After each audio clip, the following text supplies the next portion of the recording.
Welcome, everybody. I just blew everyone's eardrums out. Sorry about that. Clipped my board meter even. Hey, everybody. How you doing?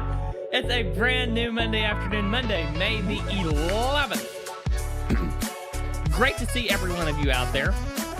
And, yeah, it's going to be a fantastic show, fantastic day.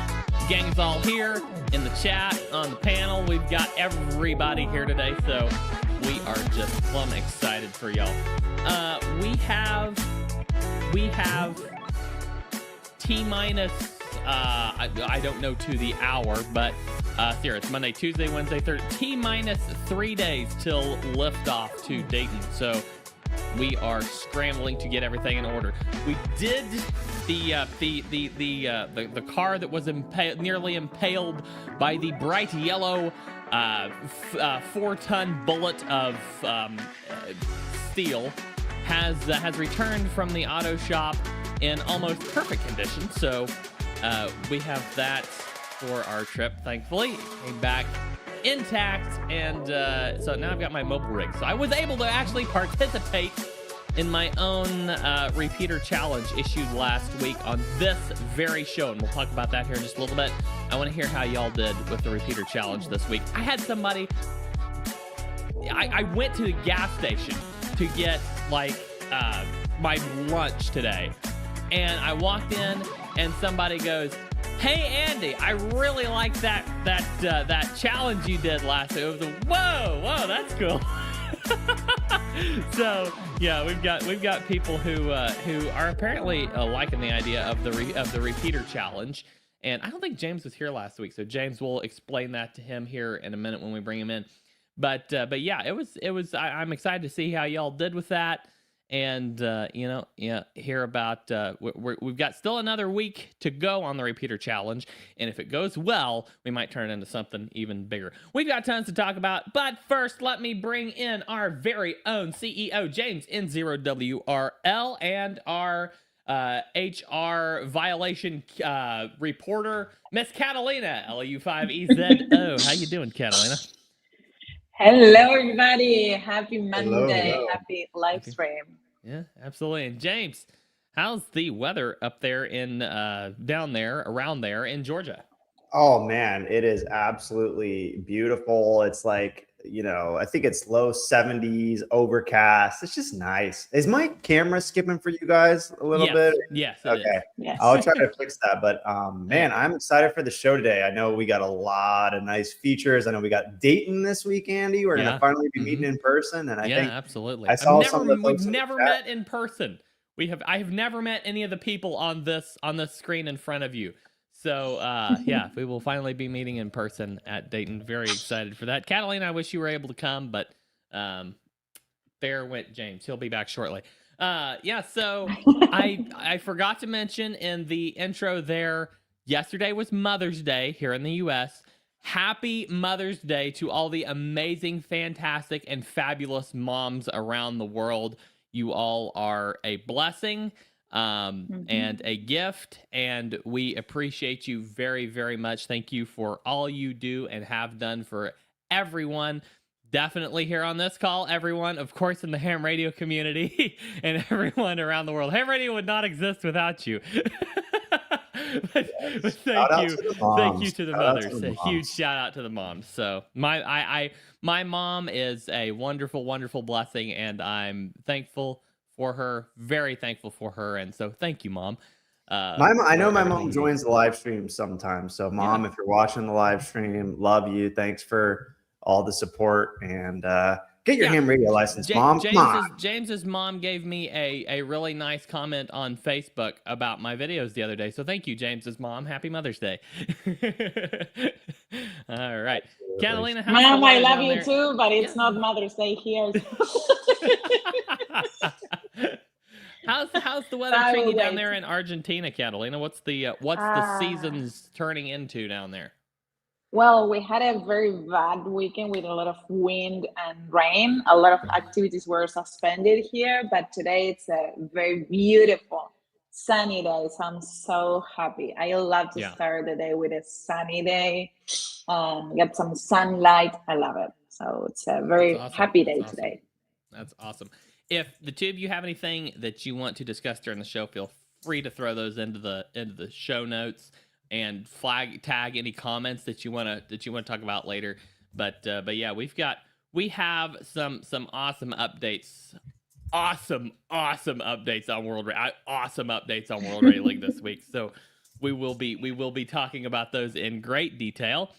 Also, this is the last show before Dayton. So next week, expect an unusual show. I do not know how next week is going to go. I don't know if I'm going to be able to run the show. If I run the show, it will probably be from a motel room, a car, or somebody's house that I have never been to before. So stay tuned to see how that goes. It may just be me running a bunch of clips of Dayton. I don't know how next week is going to go. I have not got that all planned out at this point. But there will be a show next week. Just stay tuned to see how that plays out. I've considered going live from Dayton. I don't know if that's going to happen yet or not. I would love to go live from Dayton, at least for a half hour. But so stay tuned to our social channels, and Catalina, of course, will be, be taking care of all that if we need her to post anything. And I think we can post something if we need to. So stay tuned on all those channels. And hopefully we can do something. Of course, you'll be getting lots of pictures coming out of Dayton, probably very quickly. And we need to have like a whole photography crew set up so that when we walk in and shake hands for the first time, they get it on, like the photos of the world leaders meeting. And no, I'm kidding. But that would be cool. We'll definitely need to get some photos of our handshake. We'll have the official photographer there with us, aka my wife, Valentina. Oh, there you go. The best one. Yeah, and she works for free, so it's amazing. Wow. I think there's she's a great but wife. Anyway, we'll actually. I just had my 4-year wedding anniversary last week. Happy anniversary, cool. James. That's awesome. Congratulations. So Mrs. Ham Radio Prep and Mrs. World Radio League got to have a nice time last week. To be clear, Mrs. Ham Radio Prep and Mrs. World Radio League are the same person. Exactly. So good clarification. So James, I'm assuming you're using Canon's software to pipe your video feed into your computer. Is that right? I turned it off. Now I think I'm just got the camera selected. I don't know why it's doing the skipping. Okay. Do you have the Elgato capture card? I don't think so. Okay. You need to get the Elgato capture card, the 4K capture card, to pipe that video just straight out of your camera into your computer. That will fix most of the problems. At least it did for me. And I think me and you have the same camera. So yes, Elgato capture card. Okay, I got it. I did have to turn it off of 4K because I know the 4K wouldn't work. This is just epic. 4K eats a lot of space. But I tell you what, if you get that capture card, that Elgato capture card, I can send you a link here in a little bit. But if you get that capture card, it should fix all those video problems. That's why you're the stream master, Andy. You know this stuff. All right, let's talk about Ham Radio Prep first. James, you have been super busy with your birthday a couple weeks ago. Happy birthday! Your anniversary last week. Happy anniversary! And of course, through it all, the technician course. So why don't you tell us a little about how that's going? When we can expect that new course to drop in relation to the new question pool, and what all's that's exactly right, Andy. As you know, I turned 25 years old. I'm just kidding. I'm a little bit older than that. Just a little bit older than that. But yes, we have been working on the technician course for 2026. As you guys know, the new tech. So we got a lot of hams on here that already have your license, of course. But if you're telling new people about getting their license, you should know on July 1st, 2026, the new question pool goes into effect. So on June 1st, our new technician course is going to go live with all the new questions. And I can tell you that the Ham Radio Prep technician course is already as far as online courses go that actually teach the concepts, it's already the best course out there. I mean, if you compare the the content of that with anything. It's professionally produced. It's really, really beautiful. It's a lot better than, as you can see, my glitchy video here. Don't take that as an indication of what the tech course is going to look like, because there's very much of a difference between streaming and recording on the Canon R10.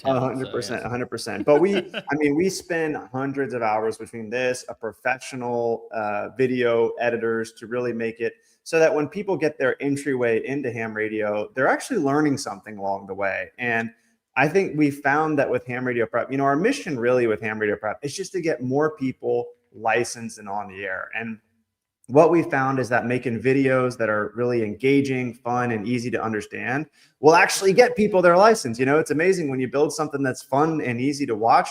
Heck, it got Andy his amateur extra license. We had to stay on top of him a little bit, but we got him his extra license. But I might even be able. I don't know, Andy. If I share a clip here, will that work? If give people a little sample? Yeah. So here's what I would. Do you have a what format is it in? Is it on one of the online services, or is it? It's on one of the online services. I don't have the. Is it easier if I download it? If you can download the clip, then go to the square button on the bottom of your screen and click video file. There's like a square button with a plus sign in the middle of it, like a computer screen with a plus sign in the middle of it, right in the middle of the bottom of your screen. And if you click on that, it has video file option. Upload it right there. We can play it. We can play it after you get that pulled. Okay, I will send you that. So we can give you guys just a little sample of what it's going to look like, and it's just amazing. And I think it's going to give new hams. It's going to be fast and easy, but at the same time, we're going to make sure that it explains all the important concepts so that when people are getting on the air for the first time, they will really understand it. And yes, I promise you, I'm not just stopping moving every couple seconds or whatever is going on with my camera. It's just whatever. I might try the old turn it off and turn it back on again here in a second. Yeah, I don't blame you at all. But yeah. So yeah, we will, once you get that clip pulled and uploaded in here, I'll hit the play button on that here in just a couple minutes. Yeah, but we have, this is just the start of what what the updates we have to share today. Technician course, I've seen some of the clips out of this. It's going to be awesome. We had a great technician course already. It's going to be broken down. Technician course is our oldest course because they haven't renewed the question pool for 4 years, so it's a 4-year-old course. But this course is going to be broken down into even better chunks than the last one was. It's just we're constantly evolving and improving our processes, and I think you're going to really, really like this one. We have plenty more to talk about. Catalina, why don't you give us an update before we get into these World Radio League features? Why don't you give us an update on Mugs for Map Shares and what that is, how many people are sharing their maps regularly, and where you would love to see more maps shared in the coming weeks?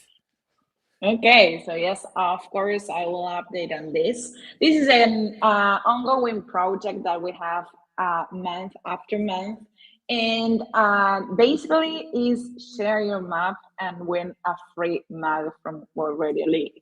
And it's very easy to participate. You have just to share your World Radio League map on social media and tag World Radio League accounts. You can share it on every social media platform like Facebook, Instagram, X, but the important part is that you have to tag our account so we can count that point as 1 point and you can start participating. So we just started a new month. So we are in May. So that means we will have 5 new winners next at the end of the month. These are the winners from last month, April. So congratulations to Jeff, Terry, everyone. Bruce, Brian, and Walter. Yes. Mm-hmm. Exactly. And Jace, if you scroll down a little further in that email, I think we have screenshots of both mugs, I believe. Oh, look at that. That's cool. Cool. Hey, it looks good. Did you do that image, awesome. Andy? That looks great. Yeah. There's a Q code mug and the Morse code mug, both right there. I They're actually really have, cool. so I have the white version of the Morse code mug. If you guys can, Ooh, here. wow. That's a Or- Q code. yeah, the but- Q Q code. code mug. So after you get the Morse code, I do not have the Q code mug yet. I don't know, Catalina, am I eligible to enter for this thing? Of course you can. You have to share your map, and it will count as 1 point. As many maps you share, as many points you get, and maybe a possible winner for next month. okay, here's a quiz. Here's a quiz for the audience here.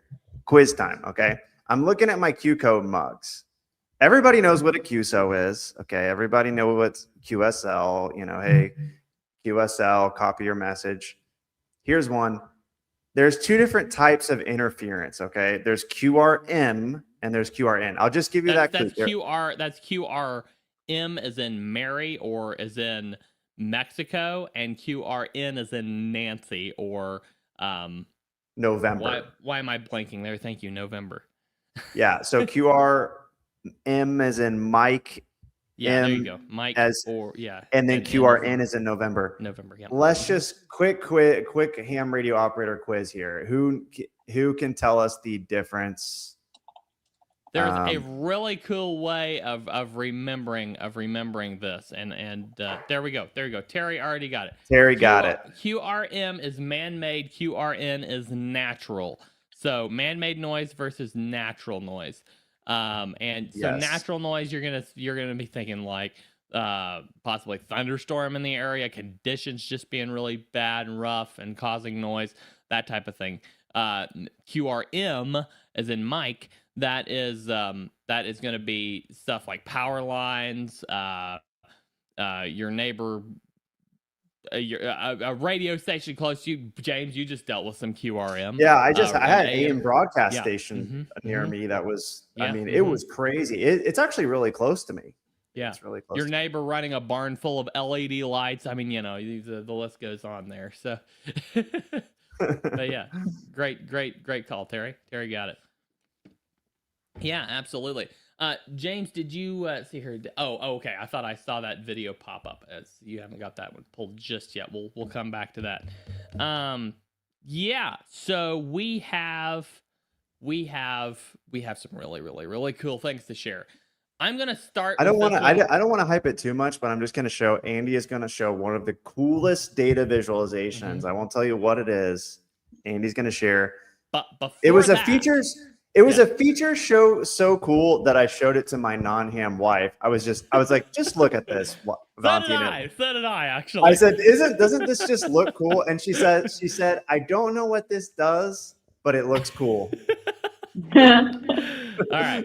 So before we show that, I'm gonna go ahead and show you the other thing, the other extremely cool, highly requested feature that we've been working on, which is, and of course I did not have it pulled up just yet, but I'm getting there. Are you looking at it in the sky, Andy?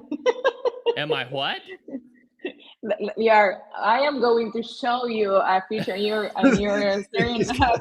So are you looking at it? There's a monitor above me right there for those of you who don't know. So that's how Andy pulls things out of his brain. He looks up and he pulls the feature out of his brain. I'm going to pull a new feature into World Radio League right now. No, I'm kidding. I love Cage 2 XX here. Is it the satellite? Satellite, yes, indeed. John says squirrel. Yeah, squirrel. That's awesome. Okay, drum roll, please. It's a mouse, of course. It's a mouse, of course. Thank you very much. And everybody who's watched this show long enough knows that I would much quicker be distracted by a mouse or the occasional wasp, as Catalina knows. Yeah. Here is this is familiar to you. You know what this is. Okay, we know this. This is the interface we know and love. Okay. Here we go. N0 WRL stroke N4 BFR. Looky there. Just loaded Jim's profile. Stroke KF8 EYE. Caleb, my good friend from West Virginia. stroke. Let's say I hear a partial call WP3 and I don't quite get that one. And I go stroke, and then I hear N0 TUP. So the way this works is I can start down through here. I would say I'm on 14.230. And okay, so I log the first one, N0 TUP. Pulls up the next one is this Whiskey Papa 3 call sign, partial call sign. I go ahead and finish that one out, and it pulls up Alfredo's call sign there. And then as I'm logging Alfredo, Zach pops in really quickly here and tries to get my attention. So I go ahead and add him here. So AI4ZD, he said he was wounded, so I had to do it. AI4ZD. Imagine myself. What's that? He didn't even add my call sign. I am here. Oh, I know. Log Catalina, Andy. Okay, so we will add Zach's call. Then we'll go. Okay, we hear Catalina trying to get in there. So LU5EZO. We'll go ahead and log her, and then we've got Caleb. Caleb's loads next. We'll go ahead and log him. Then Jim's loads. We'll go ahead and log him. And then James, his loads, and we'll go ahead and log him. So the way that works, if you're working through a pileup in a park, you just keep adding call signs as you hear a whole pileup coming at you with a / in between them, full call signs, partial call signs, everything in between. And then you just log them one at a time, and it pops to the next one, The call sign queue is what we're calling it, that, and call stacking. We've called it both. So this is an awesome feature if you're doing pileups. I have never actually used it in the field before, but I can see the value in it. I have so many people requesting this feature that we said, you know what, let's just go ahead and throw it in there. So yeah, I know Zach in the chat. Thanks for the shout out, Zach. Zach was a huge yes. Call. Tom is asking, is it available on mobile? Yes, it is released on mobile. It is there, absolutely. Mobile and web. I don't think we have it in the desktop app just yet. I'm not positive on that, but it is absolutely available on mobile and web. So Zach already used it on his iPad. That's awesome. And I saw Zach said up here that he got a couple more CW activations under his belt, feeling ready for Hamvention. I am looking forward to meeting you, Zach and Maggie at Hamvention, and yeah, I'm really excited that you've been able to use the call stacking feature already. That's really awesome. So yeah, well, you know what, this next feature that I'm about to show deserves almost a whole segment to itself. So we're gonna go ahead and go to a break. When we get back, we're gonna share yeah, I'm looking at satellites again, sorry. Once we get back, we're going to share James' video. James, if you have that pulled up, we'll go ahead and share that video. I think I uploaded it into the media assets here, Andy. Oh, so perfect. I don't know yes, if that works for you. We got yes, that queued up. That is perfect. We'll go ahead and watch that assets video and then stick around because we have something huge, big, massive, gorgeous, beautiful to show you. It's big and it's beautiful. So don't go anywhere. We will be right back. And more from your favorite ham radio live stream right after these, or I guess this message. See you guys on the other side.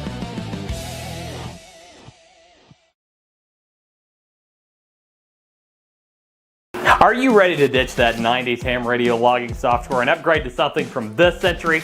Well, now you can. Welcome to a brand new era of software in ham radio, World Radio League.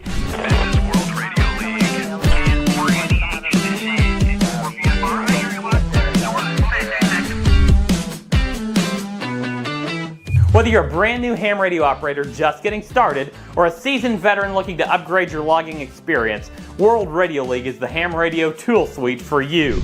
Its sleek, modern design brings ham radio into today's world. No more digging through endless menus to find basic features. It's all right in front of you, ready to go with just a couple clicks. An extremely customizable logging interface is just the beginning.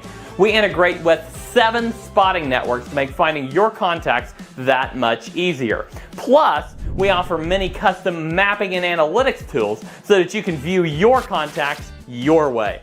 We have all sorts of tools tailored to contesting, POTA, SOTA, WWFF, and other activities as well. And it gets better. With our cloud-based log storage, you can access your logs using our fully featured web interface in tandem with our robust mobile app. You can log into your account on any device and even log contacts offline, syncing them to your online account later. The best part? Logging with World Radio League is free. Just set up an account and start logging.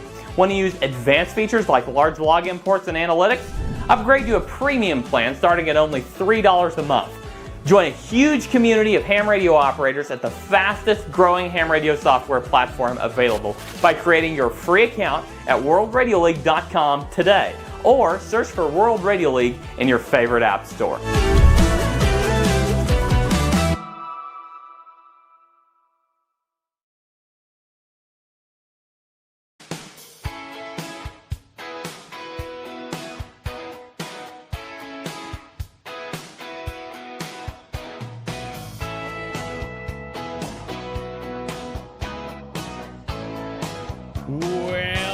Welcome back, everybody. Great to see you here. Welcome back to the fastest 2 hours in ham radio. I'm Andy N0APX, your extra host today on the World Radio League show on the cutting edge of technological evolution.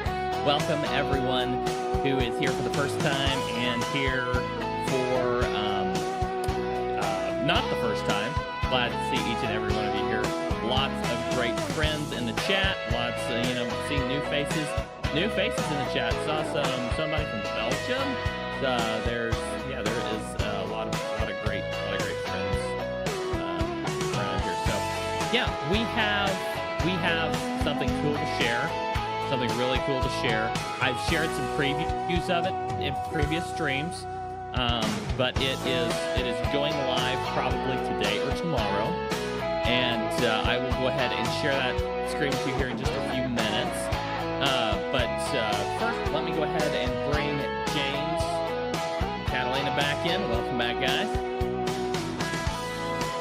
Hello.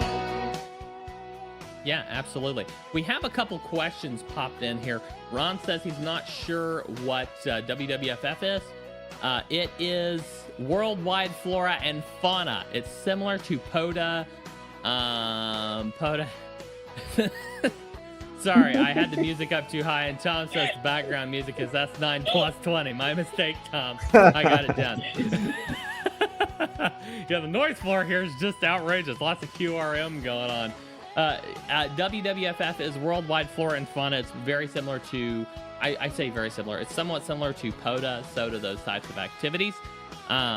If you, I believe the website, if I'm not mistaken, is wwff.co. Catalina, could you confirm that web link and maybe drop it in the chat if you find the WWFF web link? I think it's www.ff.co if I'm not mistaken. Yeah, but in fact, I can even share this. Yeah, there you go. There's the site right yes. there. And so, yeah, as Andy mentioned, very similar to POTA. I'll also share because I think Rosanna's question is related to this as well. So, but the really great thing about World Radio League is if you go into World Radio League and you click on the activities section, you can see all the instead of having to go to each individual activity site, like Parks on the Air is Parks, Summits on the Air is Summits, Worldwide Flora and Fauna is protected flora fauna areas, which is sort of, I mean, it's also natural areas similar to POTA. Yeah. So sometimes you might go to a POTA site, like you see there is a, this is a WWFF site, which is also the Chattahoochee River near me. And the POTA site for the Chattahoochee River is also. And you'll see a lot of, if you see the numbers there on those two sites, they're both 0662. There's a lot of crossover between those numbers because, as I understand it, when one of them was created, they pulled like a lot of detail information from the other. And so there's a lot of crossover information there as far as some of the site numbers and things. But yeah, the dark green pins are going to be POTA pins, bright green ones WWFF, and the red ones are going to be SOTA summits on the World Radio League activity page. But yeah, let's since you mentioned it, let's just go ahead and answer Rosanna's question too. Is there a way to pinpoint maps, the parks, pinpoint on the maps the parks that she's personally activated and hunted? Absolutely. And if you just want the parks, you can turn off the WWFF and the SOTA and the IOTA, and you can switch to show hunted or show activated, right? Yep. And so when you switch to show hunted or show activated, it'll color code them for yellow for not activated and green for activated on this. And it'll create you an awesome map. And this is even on the mobile app. So you can be riding around in your car and checking out which parks near you have activated or hunted. You can see I've got some work to do here. And also I'll mention too, we're working on adding beaches on the air, lighthouses on the air, bunkers on the air, and even some other activities, but it's going to be customizable to you. So you can show. I know this goes really deep into the nitty gritty operations of things, but this is just really cool. We've set this up. We've designed this feature so that it sorts when it displays the pins on the map. We can't display like all the pins all the time. Or your browser will crash just because your browser can't handle that. But we show up to, I think, if I'm not mistaken, it's like up to 1,000 pins at any given time.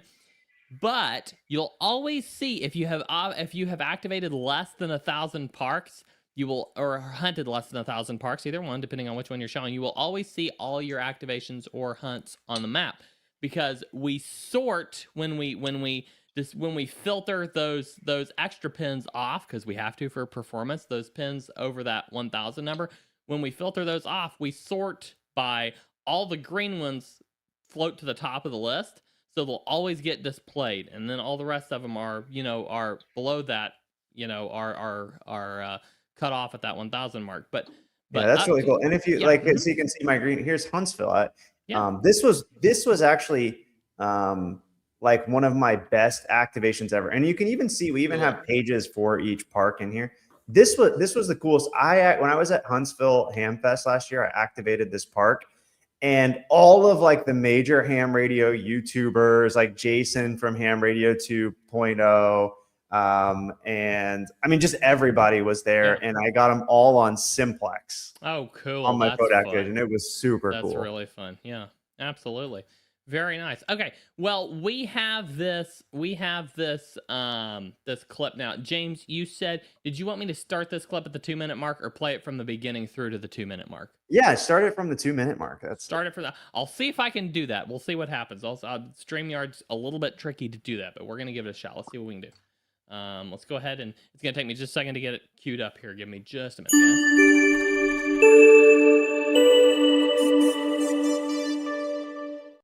Okay, it's not gonna let me start it at the 2-minute mark here. Let's see here. I tell you what, I don't mind to watch 3 minutes of the video. James, if you're good, we'll just start at the beginning and watch it through about the 3-minute mark. Does that work for you? Yeah, we can just start through and we can watch a little bit. We can watch 30 seconds or a minute of it, and you guys can see a little bit of how I want to get to this. I want to get to this 2-minute mark of it because I want to see there's this really cool animation. If this is the same animation James showed us this morning, this is an awesome animation. So I want to see this. So we're gonna play it through. So here it is, guys. Ham radio.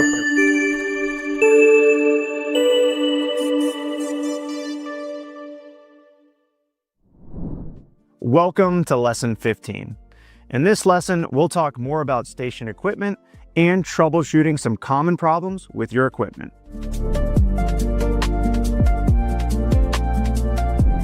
A ham radio has two main jobs: to transmit your signals and to receive signals from other stations.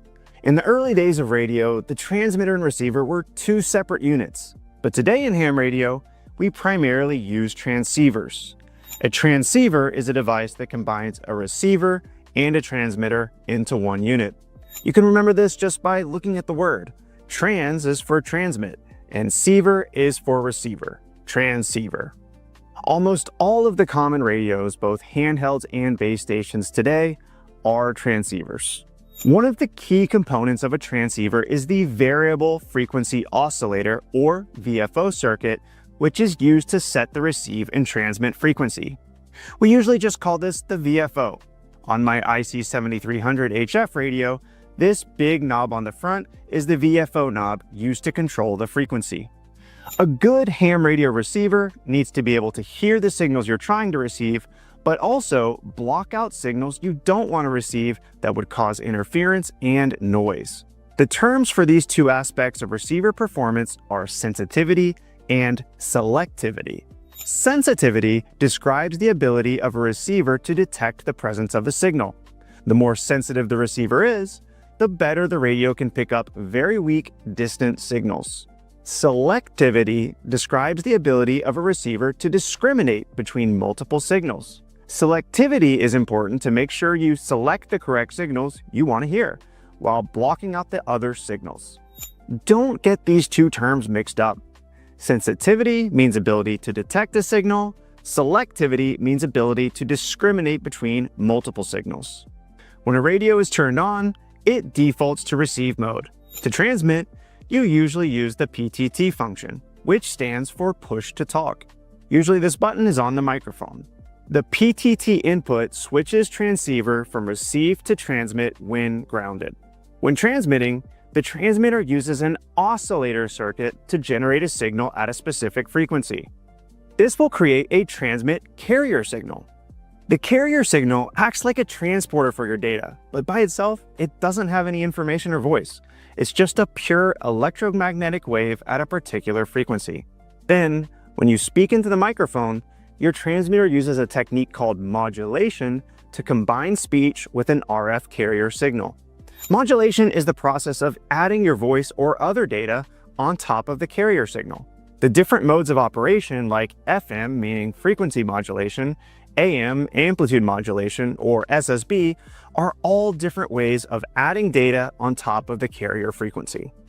Most handheld ham radios have a maximum power output of 5 to 8 watts, and most full-size HF ham radios have a maximum power of 100 watts from the factory. But there are cases where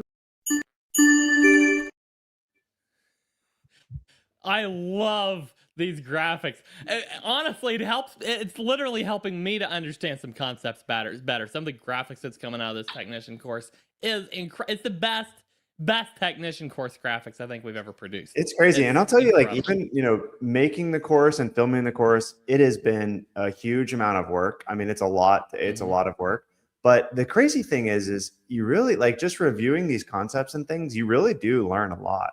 Oh yeah. I mean, so for some of you that have purchased Ham Radio Prep, you have lifetime access. So if you want to, you'll get access to the new course for free. You loyal viewers are the first of anyone besides the World Radio League Ham Radio Prep team to see anything from the 2026 technician course. So consider yourselves blessed and very privileged to be the first to see that. I love what Tom says here.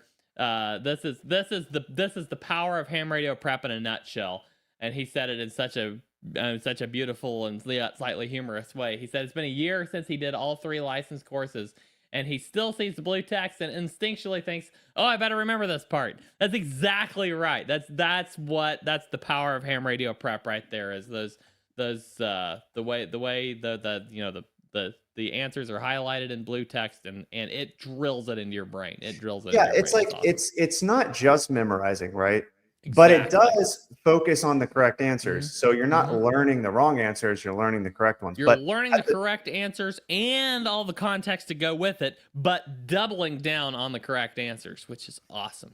Yeah, but at the same time, and I don't have any problem with the ARRL textbook, but for most people who are new into ham radio, reading a full textbook as your first step in the ham radio is not the right way to go. It's just not. You need to learn the basic. It's a good reference to have, but you need to get licensed, you need to get on the air, and then you go learning and progressing. And if you just enjoy reading, I mean, you can see on the shelf behind me, on the shelf behind James, we do have ham radio prep books. If you just enjoy reading, you can get our books. Come see us at a ham fest. We'll give them to you for free. You can buy them on Amazon. But it's honestly the best way to go is to download the Ham Radio Prep mobile app and just sign up for one of the courses and take it, because it will drill it into your brain. It's awesome. 100%. Well, thank you thanks for giving us the time to feature that today, Andy. That was cool. Absolutely. That's that you Sorry, showed us that. You showed us that. Sorry. You showed us that graphic in the call this morning, and I was so excited. That modulation graphic is so cool. Anyway, go ahead, Catalina. No, it was to respond a question that it's on the chat Yeah, go for from it. Peter. That it says, "Can I gift the training to a grandson?" And that's a very important point of ham radio prep. That you have a complete section that is called gift card, and you can give these courses to anyone. You just need the email to send that gift card online to anybody that you want, and you can purchase one course. You can purchase the all license passport bundle. So it's a great choice whenever you want to give this to someone. I will leave the link in the chat, but thank you for the question, Peter. Yeah. Good point, Catalina. That's a good point. It's a great, even if you've got your license, it's a great way to get somebody else licensed and on the air. Yeah, for Yeah, sure. or upgrade. Yeah, absolutely. All right. So I think we'll go ahead. I think the time has come. We're gonna go ahead and dive into this. What's that, Catalina? Come on. Yeah, Show it. Show it. Let us take a look at the brand new World Radio League Command Center. There you go, right there. Absolutely just epic.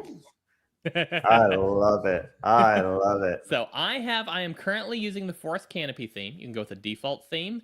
You can go with the Daylight theme. You can go with the Cyberpunk Neon theme. We've got the Aurora theme. We have the Cyberpunk Neon. That's kind of a cool theme. That's kind of a nice one. The Aurora theme. We have Solar Sunset, which is pretty cool. Ooh, that one's I think nice. The developer really liked this one. This has a really cool feel to it. I like this one.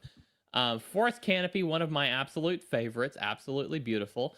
Earthy Terracotta. That one is gorgeous. I love this one. I love it. So cool. Yes. Earthy Terracotta is good. We have Mono Slate. So kind of that gray feel. Crimson Ember. And a little bit of a more reddish vibe going on there. We have Arctic Ice. Looky there. That one's really, really nifty. And of course, Mocha Cafe, another one of my favorites. So that Mocha Cafe just looks sweet. I like that. I think my top three favorites are Mocha Cafe, Earthy Terracotta, and Forest Canopy. With default, of course, being right up there just because it's got our colors. But I must say the Earthy Terracotta just looks good. That looks so good. Yeah, So, that one's love really it. nice.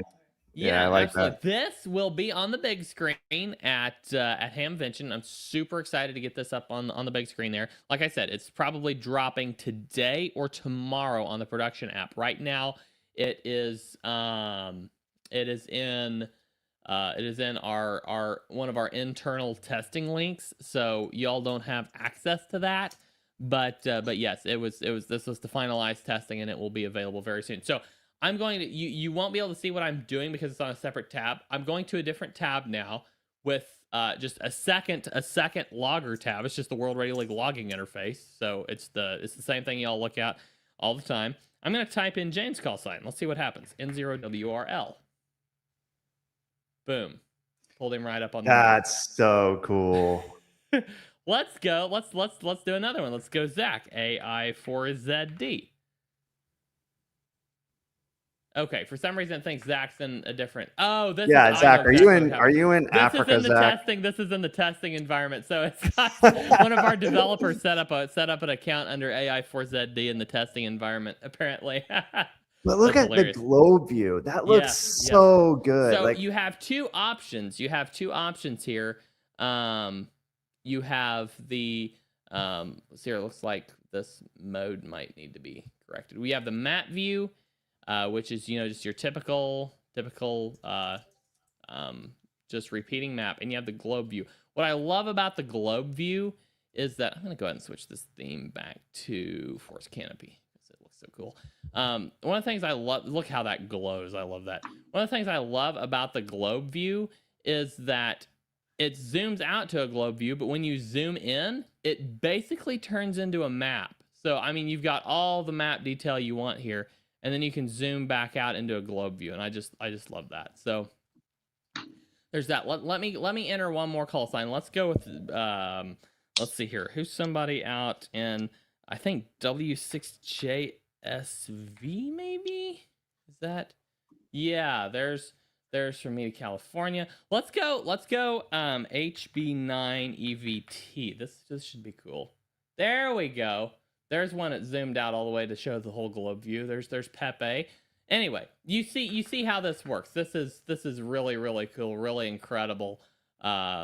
Beautiful map here, and it's just awesome. This will show live spots and contacts both on the map. So as contacts happen, they'll pop up on this map. So will spots. You can turn that on and off in here. We'll have plenty more overlays. You got a gray line you can turn on, which looks really neat in globe view because it's like it literally just covers half the earth in this, this. I'm going to keep this running in my shack all the time. Like this, me too, this probably. for me, this covers it. Like on my satellite monitor. Yeah. Yes. I have a 43-inch monitor. I would love to put it on, but that's my primary monitor, so I better keep it off of there. But yeah, so we're gonna have plenty more overlays, plenty more widgets. But this is where we started. You've also got some map styles you can change here. You can just. Terry says we need an orange one for the balls. Yes, indeed. Okay, so let's go ahead and walk through some of the widgets we have here. We've got of course the time widget, which shows the current time, UTC, and the local time. The DE widget, which is your location and information. The DX widget, as you're logging, this will load with whoever's information you're logging. Or you can come over to the spots, and if there are any spots, there's not any in this dev environment right now, but if there were, you could double click on a spot and it would load it there too. By the way, Surafel is in the chat. He just hopped in and said hello. Surafel is a developer who built this along with partnering with Andy on this, and so, I mean, he absolutely crushed it. So give a shout out to Surafel. This would not be possible without Surafel. Yes, Surafel is awesome. Although I will take some small amount of credit for this radar widget, because I had this brainstorm and I thought this would be really cool. And so this is an azimuthal map. So it's a flat map of the world.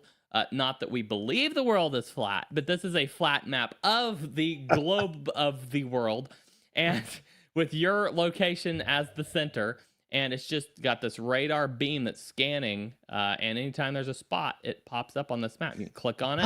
What made you think of that, Andy? I don't know. I wanted this really cool radar. It may have even been like I was like chatting with AI and it said I should include some radar type something. And I was like, well, how could I do that? What could I do? Anyway, we brainstormed this idea somehow or another. And yeah, so you can just click on a spot here on this map. And it will, down here, here's the beam heading compass. It'll give you all the information there. It fills in this DX widget here with all their information, weather, sunrise, sunset, all that good stuff. Beam heading here. And then if you have operators you're following and they're spotted on the air, those will pop up in this followed operators widget down here. So we've got that. That's now. Cool. We have solar imagery. And of course, the propagation. This is the solar flux index, K index, A index, all in gauge form. So this is really cool. This was a fun one to put together with Surafel. Then the band conditions. Of course, you're all familiar with this widget. You know how that one works. We've got this. Maybe this would be a perfect day for operating. The sunspot number is 73. Ooh, nice. I didn't even check band conditions today. Yeah, it looks fair. It's just kind of funny that the sunspot number is 73. Here's the live spots widget that will populate as when this thing goes live, when it has access to all the live spots. And the live contests. You can see we're doing a lot of WRTC and Raspberry Pi testing there, so we've got some of those contests going on, but you'll have those live contests here. And what'll be great too with the contest is, since it's integrated with World Radio League contesting, let's say you're sitting there, contest is happening, you've got it up on your dashboard, you click, boom, now you're into your logging interface for the contest. Yeah, boom. I clicked it and it literally brought me straight to the contest in a new tab. So, you know, that's how that'll work. You just click on a contest, it'll open a new tab. What's cool about this, you can have this up on one monitor, you click the button and it pops this open in a new tab. And, you know, you can drag that tab to your other monitor and start logging in that contest, and your console, your command center, will, you know, it will update as you're logging contacts. So, very, very nice. We've got the widgets deal right here, where you can hide some widgets. If you don't want to show certain widgets, you can hide them here. Like I said, this is an MVP launch. We will have plenty more widgets, plenty more overlays. Let us know if there's any cool overlays. I think a really cool overlay would be like some weather information, like a weather radar would be awesome. But yeah, I think you could turn this into a basic operating dashboard for all types of operating, even like weather nets, you know. Have this dashboard up in your shack or in your MCOM trailer, and whenever there's a weather net going on, you'll have a radar right over the top of your ham radio dashboard. You know, that would be really awesome. So, yeah, so, you know, you can pick what solar imagery you want to look at. We've got a few options there. And, yeah, so. Yeah, once we get a ham radio station on the moon, we'll be able to, you know, put that on there, of course. Yeah, exactly. World Radio League. Yeah, once the moon base is in place. Yeah, absolutely. Huge, you know, 70-inch screen up there with the World Radio League dashboard on it. Of course, a man can dream. We might have to call it the Moon Radio League at that point, James. I don't know. That's a good point. If we get a ham radio station on the moon, do we have to change our name? Like, it's no longer World Radio League now. It's Universe Radio League. Yes. Or we'll just be like, yeah, sorry, we don't support moon operators at this time.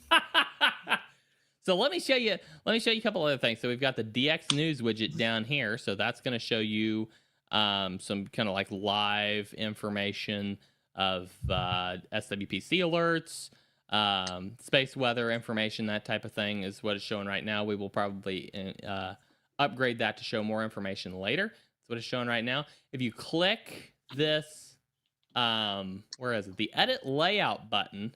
Now you have the option to take, let's say I want my propagation widgets up at the top above the solar imagery widget. Now you can just drag and drop these. You can drag them around just like this. Just grab the little handle and boom, there you go. So you know, you can edit that layout. You can, yeah, absolutely. We will hopefully soon have this set up to where you can, we will hopefully soon have this set up where you can actually drag them back and forth between sides. Right now, you can drag them up and down in you know, in their individual rails. But yeah, hopefully soon we can update that even further. I'm looking at you, Surafel, in the chat. No, I'm kidding. Okay, Andy. So yeah, tell us, when are people going to get their hands on this thing? Okay, so I was considering passing this to you to explain, but I'll go ahead and explain it. That's perfectly fine. So this is going to launch live on the site today or tomorrow, I believe is the plan, as early access for basic and above members. So this early access, it's going to be available for everybody. Don't panic, spam the chat yet. It's going to be available for basic, premium, and VIP, and of course VIP Life members as of today or tomorrow, the day of launch, whenever all the PRs get approved and everything launches on the main site. And then let's see here, what's the exact date on this?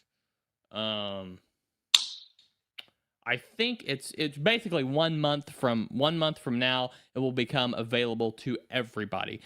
James, why don't you kind of talk us through your thought process here, if you don't mind, and just kind of lay this out for us. I can chime in here. Mm-hmm. You know, this is a big feature. This is what we would in our language call a major feature when we release something big like this. We try to get 2 really big releases out a month. And so we wanted to make something special for our members. You know, we wanted we wanted to give you guys early access to this. But also, before we make it generally available, we wanted to get feedback from all of our members, and make sure, hear what you guys like about it. Hear what widgets do you want to see? Let us know. Hey, I wish we had a widget for this, or I wish we could change this, or I wish you could put this on the map. We want to have a chance for our members to really review it.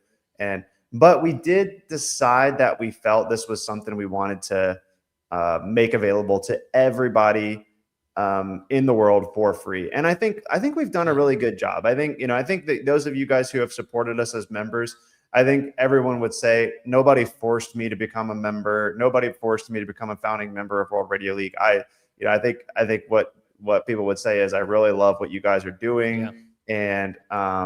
And also this is just a huge thank you to you, our basic premium VIP members. Thank you for believing in us, for joining our this awesome league, this awesome group of people. I mean, it's an amazing, fantastic group of people. I've got to know so many of you, and it's just a great group of people. This is our thank you, as you get early access to stuff like this, and you never know what's coming down the pipeline that you'll get early access to, as time rolls on. But thank you all. Here you go. 100%. This is your thank you present. And I'll say, back in 2023, if you go take a little trip down memory lane here, when we started Ham Radio Prep in 2018, the big thing was I studied engineering in college, and when I got my license, luckily I knew a lot of the electrical engineering concepts, but a lot of the people I was talking to, they didn't have that background, and they were like, I feel like there should be an easier way to get your ham radio license. And that was the whole reason we wanted to go and create Ham Radio Prep, because we look, we should make this easier. We need to get more people licensed and on the air. And if we want to keep on ham radio growing over the next 5 and 10 years, we're going to need more people. We need more people to get into this amazing hobby. Yeah, absolutely. With World Radio League, what we were seeing is, we've got all this we're getting all these people licensed, but they get licensed, and the software that people were getting recommended just hadn't been updated in years, and a lot of the people weren't really servicing it. And we're like, if we really want to help people get engaged and have a great experience in ham radio, we need ham radio software that is as exciting and fun and innovative as ham radio operators themselves. Something that makes it easy to log and do your analytics and join competitions. And that's what we've been building. And you guys who are founding members, I love to look at this while I kind of explain why we started doing World Radio League in the first place. And because when I see this, I'm like, wow, it wouldn't have been possible without the member support to really dedicate the time and the energy and the cloud cost to build stuff like this. So thank you for everybody who has been sticking with us, and we're just getting started. I mean, this This dashboard is so exciting. I can't hardly stop looking at it. I love this thing. I had so much fun building this, and it's just I love the way it's just going to fit into my shack, and I hope the same for everybody else. And if it doesn't perfectly fit into your shack, if there's something you think is missing or needs added, let us know. We can add all kinds of stuff to this thing. This is a very early launch of this product. I mean, this thing's going to evolve. This is going to kind of become its whole own ecosystem within an ecosystem, if you will. So just keep every time you change the theme, I'm like, I think I like it more. Like every time you change the theme, I'm like, the green one started growing on me, and then you changed it to this one, and I'm like, okay, wait, I actually like this one more. Yeah. I don't know which one I like best. Yeah, and I'm seeing several suggestions for some themes in the chat. Throw some themes at us too. I mean, yeah, sure, we can experiment with that. That's whatever. Guys, we are way over time for our next break, so we're gonna go ahead and hit that quick. James, Catalina, you'll both still be here after the break? I won't. Okay. James, you still be here? Okay, I'll still be here, but say goodbye to 73 to Catalina, folks. Awesome. 73 Catalina, 73. Thank you so much for coming along for the first hour, and we will plan on, hopefully you're going to be here next week, because I'm going to need some backup. yes, I will be here. All right, sounds good. We'll see you all. We'll see you next week, Catalina, and guys, don't go anywhere. We will be right back after the following message from one of our favorite sponsors, of which we have two, and they're both us. Don't go anywhere, guys. We will be right back.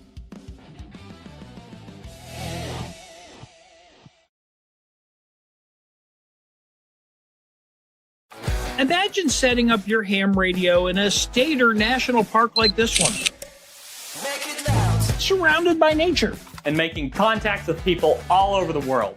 That's what Parks on the Air is all about. It's one of the most fun and rewarding ways to participate in ham radio. POTA is for everyone. Activators head out to parks to experience nature, while hunters try and contact them from home.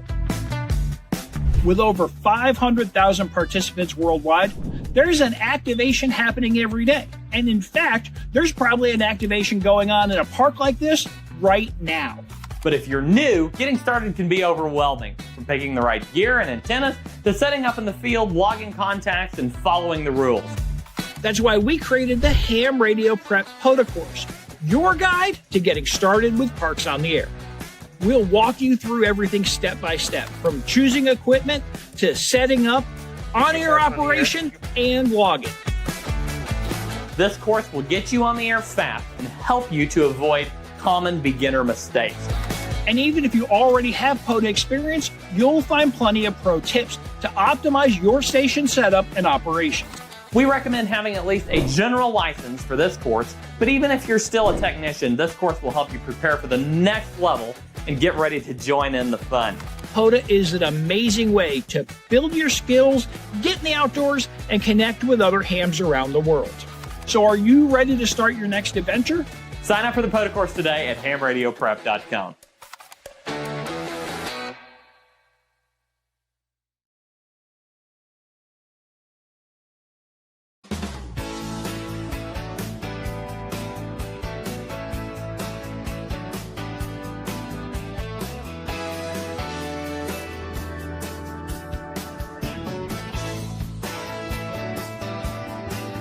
Welcome back, everybody, to the third half of the show. This is the World Radio League Show. I am Andy, N0APX, your host today and most every week here on the World Radio League Show. Welcome back to 2 jam-packed hours of pure ham radio goodness. Glad to see each and every one of you here. And James is still with us. Catalina couldn't take any more of my going on and on and on, so she it was just too good. She Yeah, had to take some time to process that new dashboard. Absolutely, yeah. I'm gonna have to tie half my brain behind my back again just to make it fair. No, I'm kidding. We have more to discuss. James is throwing some notes in here at me, so we'll be talking about some upcoming news and stuff. We're also going to Dayton, guys. Don't forget, Dayton is this week, so you'll see plenty of stuff coming out of there. In fact, we might talk just kind of talk Dayton here in a few minutes. I do want to hit. We've got tons of comments queued up here that we haven't even gotten to yet, so I'm gonna walk through a few of these, and then James, we can talk about some of the news that you've got in there. Iowa POTA Man says, my POTA quest was cut short to spend some time with my wife on Mother's Day. What link do I need to share on social media to get a coffee cup? X, Facebook, and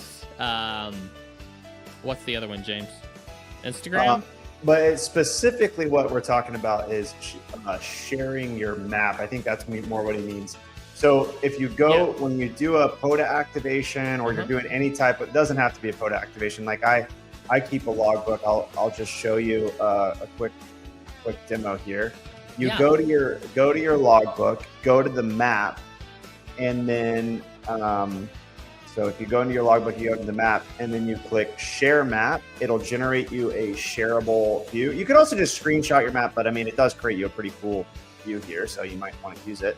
And then you can share that and tag World Radio League on any social media. And then Catalina, she will give you like points for sharing your map. And if you share your map on social media, we love it if you share it in groups as well too, because that helps other people find out about World Radio League. I mean, that's the great thing about sharing the map, right? Is somebody sees it and they go, wow, that's cool. And they might be inspired to sign up for an account and give it a try. So when you share that map, you're entering a chance to win a mug. Yeah. And the more maps you share, the more places you share them, the more times Catalina will count your share. Yeah. And hopefully give you one of these really cool mugs. Absolutely beautiful. I'm the CEO, so I just get one. I just get, you know, I just have to share any maps. I'm kidding. All right. So Iowa POTA Man, you'll share them on X, Facebook, Instagram, you know, the main socials. Just don't share them in any private Facebook groups. Make sure anything is public and easily accessible. So exactly. Stingray 8854 has a suggestion for the app. Every time someone logs POTA power, and Vaughn gets a 5.7, Julie gets a 5.9 plus. Okay, yeah. Oh, okay, yeah, I get it. Yes. This is funny. This is a reference to the POTA Power YouTube channel. You'll have to go watch some of their streams if you don't catch that. Great call out there.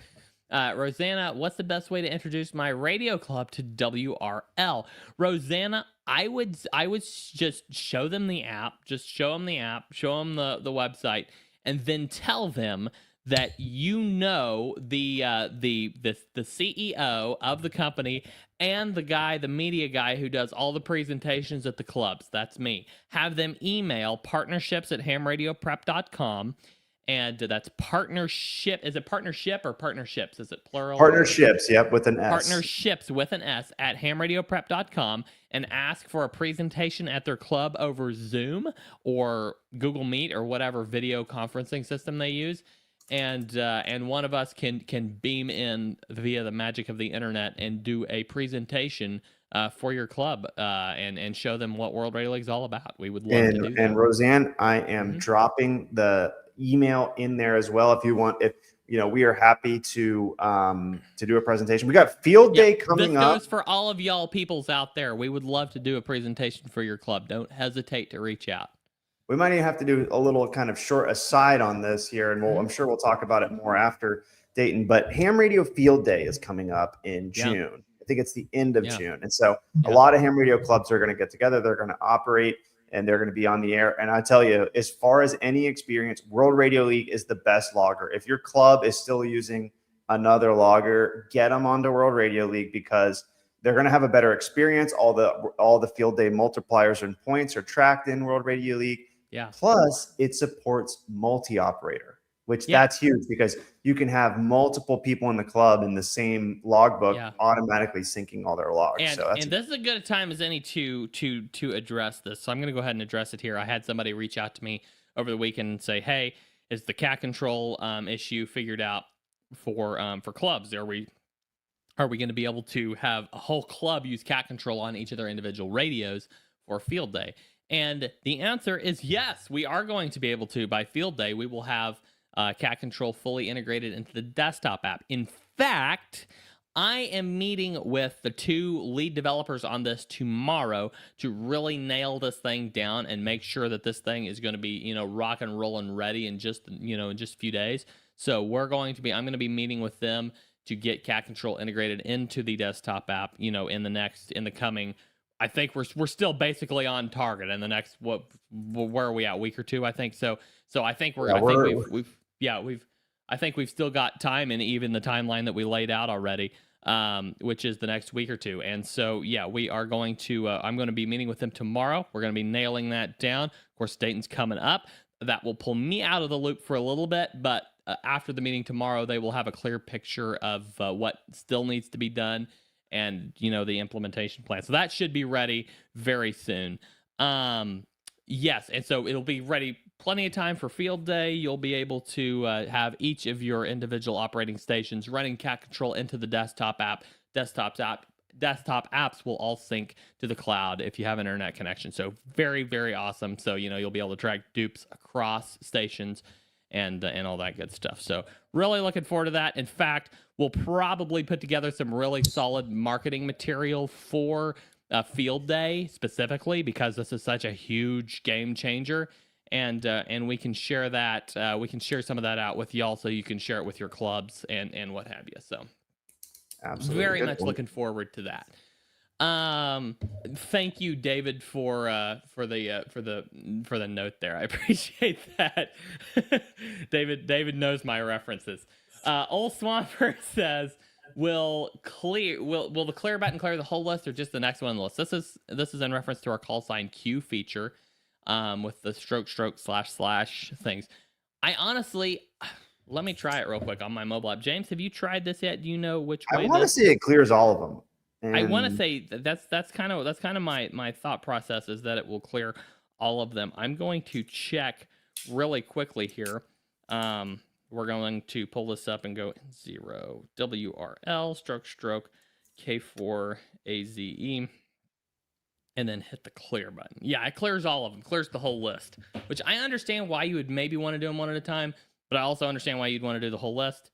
But yeah, it's something we can kind of take feedback on in the coming few days and see kind of what people want on that. So, LU1VJK question. Recently, I was doing some hiking and I couldn't mark my real location on the map. It showed that I was far away from the SOTA activation point. Is it possible to set it manually? Yes, it is. You can go in there.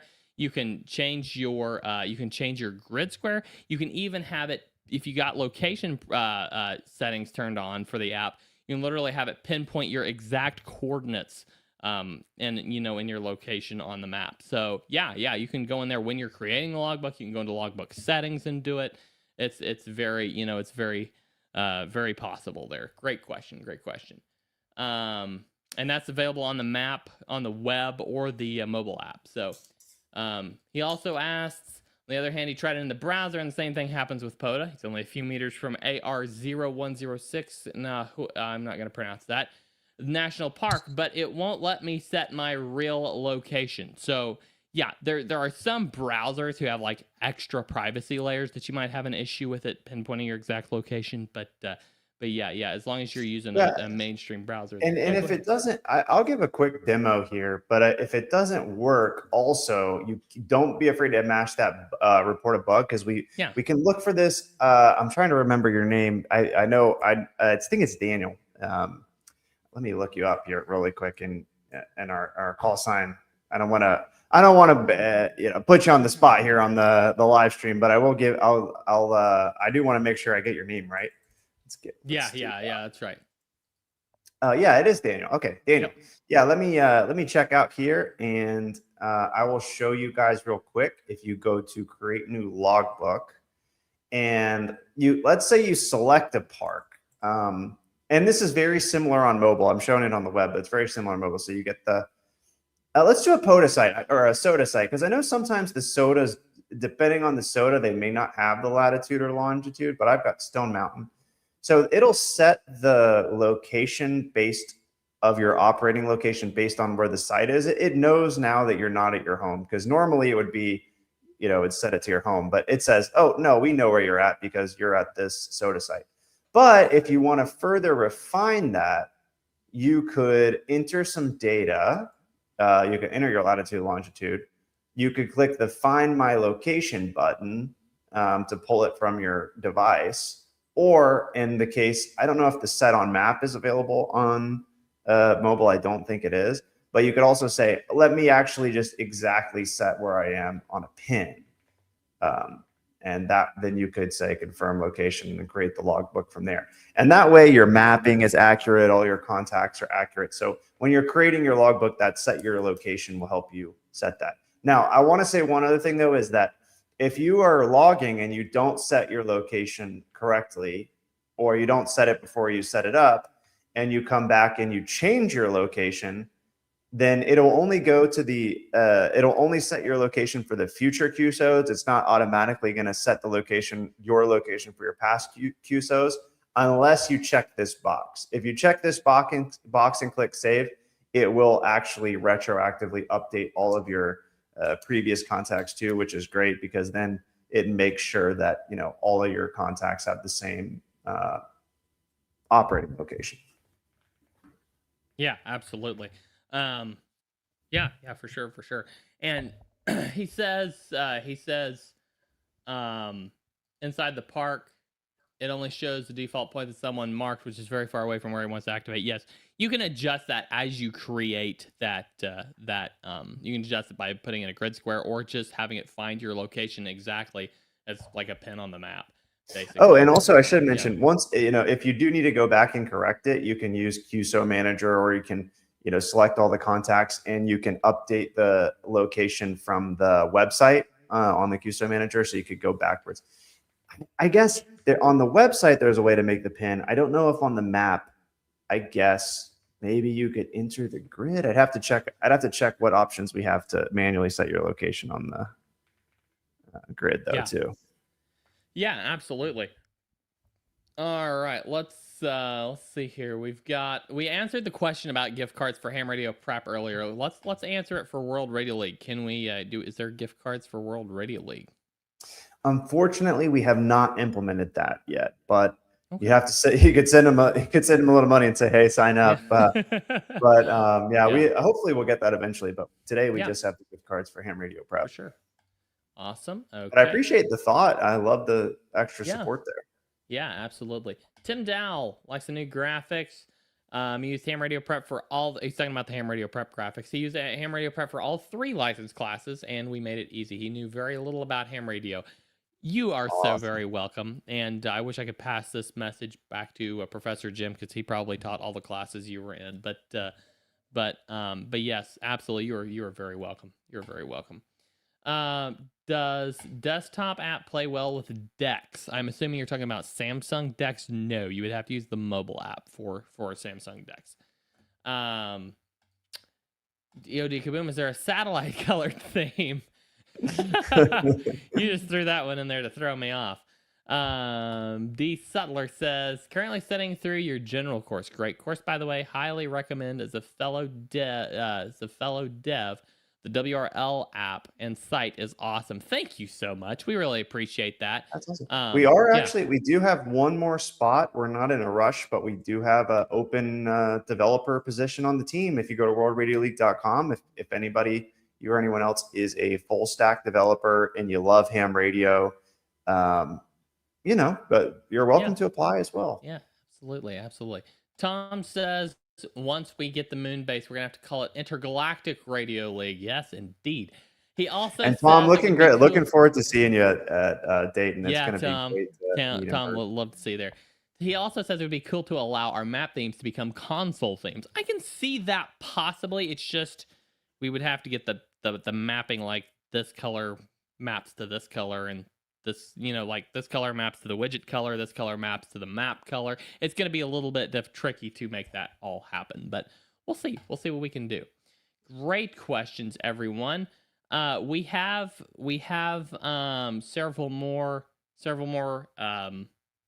things to talk about here, but I really want to hear your experience so far with the first week of the Repeater Challenge. So we'll talk about that here in just a few minutes. The repeater challenge that I issued last week was get on your local repeater, just call out and have a conversation with somebody 5 days per week in the next 2 weeks.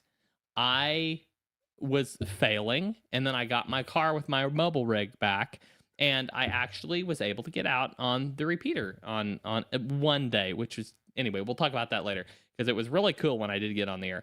But let me know your experiences for the first week. So, and Andy, that is totally a feature we need to put right into WRL too. I know this is going to become the repeater challenge. I'm telling you, you heard it here first. We're starting so many things here on the World Radio League show. This is going to become a thing. This is going to be a thing, guys. It is. That is, and because there's what you're gonna see in World Radio League, guys. There's gonna be a lot more analytics dashboards. There's gonna be a lot more awards. There's gonna be a lot more challenges and things that you can do and challenge yourself as well too. But that's a great challenge because that's gonna light up the repeaters. I mean, imagine people saying, "Oh, now I think some people are afraid to get on the repeaters at times." I think, and I have heard some stories about people, "Oh, quit tying up the repeater and everything." I'm definitely of the mind that unless there is a reason that you don't need to be tying up the repeater, there is nothing wrong Yeah. with keeping repeaters active and having some conversation. We need it. Definitely, we talked about this in detail last week, and we're going to talk about it in detail again today. I'm giving the folks just a few minutes to put their notes in the chat about how their first week went with this. I did want to hit this comment right quick here. Old Swamper says on the / call sign cues. Yes, you will have to backspace to remove individual call signs from the list at this point. We'll see how that goes. If feedback is such, we may change that. But I also, while we're waiting on y'all to comment, James, let's hit a couple of these news stories. So you apparently were digging around on the interwebs and found out something about a new digital mode. Tell us about that. Okay, I just thought this was super cool, and I'm like, a lot of people have been very excited about free DV. I am excited to try it, but I saw this news post from Amateur Radio Daily that I just want to bring up really quick. So Rhythmatica releases Mercury, a fully open source modem for digital on HF. Cool. So these are the guys that are behind the Hermes software suite. Yeah. If you've heard of that, and and ARDC is I'm trying to remember what it stands for, but they're Amateur Radio. Here, hold on. At ARDC, they're the folks who manage all of the IP, the ham radio IP block. All those free IP addresses. Amateur Radio, I cannot remember what it is. Here it is. Amateur Radio Digital Communications. And they do grants. These guys are awesome. They do all kinds of amazing stuff for amateur really radio. Cool they're a really, really great group. But in any case, so they released this Mercury. It's added to their software suite. And this is it's a digital OFDM protocol for HF broadcast peer-to-peer ARQ connections with compatible TCP interfaces, built for reliable store and forward email and file transfer over HF radio links. So this is going to be it seems like you're going to have some similar capabilities to, but this is even beyond what you can do with WinLink, I think, because you can actually, you have a store and forward and file over HF radio. That's really cool. It's written in C. This is a GPL 3.0 license. And they also added free. I don't know if they're utilizing FreeDV or they just added FreeDV into their FreeDV support. Let's see. Yeah, using FreeDV digital data modes. Okay. Cool. Binaries are built for Windows. So and it's Debian. a modem that actually uses FreeDV to. Oh, that's cool. That is so cool. So looks like they have a mailing list. You can check out their GitHub here, and they even have YouTube demos. So hello everyone, and welcome to our channel. Let's give this some love, guys. They've got it, how to install it. They've updated all of this. Nice. Yeah, very nice. I'm looking forward to interacting with this a little bit. This is going to be kind of cool. It's going to be super cool. This is really cool. Yeah. This is really cool. So I thought that was worth a share of the big news in the world of ham radio this week. Very nice. All right. Well, we're up. James, are you going to be here for the last half of the show? I am not. So actually, we have so much to talk about, though. So my mom is very practical. I told her yesterday, I said, let's go out and get dinner for Mother's Day. And she said, James, there's going to be all these crowds out for Mother's Day. Let's get dinner tomorrow, and it'll be the exact same. There you go. Very practical. So I got to get ready and go head out for some. Perfectly understand. Tell your mother Happy Mother's Day from myself and everyone here, and absolutely very thankful for the fantastic mothers all around the world. James, great to have you on the show. Thank you for being here. We'll see you later this week in Dayton. Looking forward to it, my friend. Thank you. And for those of you at Dayton, I will see you there. 73, everybody. 7-3, James. Guys, we are going to be talking Dayton after the break here, and also the repeater challenge, the WRL repeater challenge. Do not go anywhere, because I want to hear your stories. Throw those in the chat, your repeater challenge stories. I have one of my own, and I will be talking Dayton and repeaters. So don't go anywhere. We will be right back after this very quick break. And that was, of course, the wrong track, but this is not.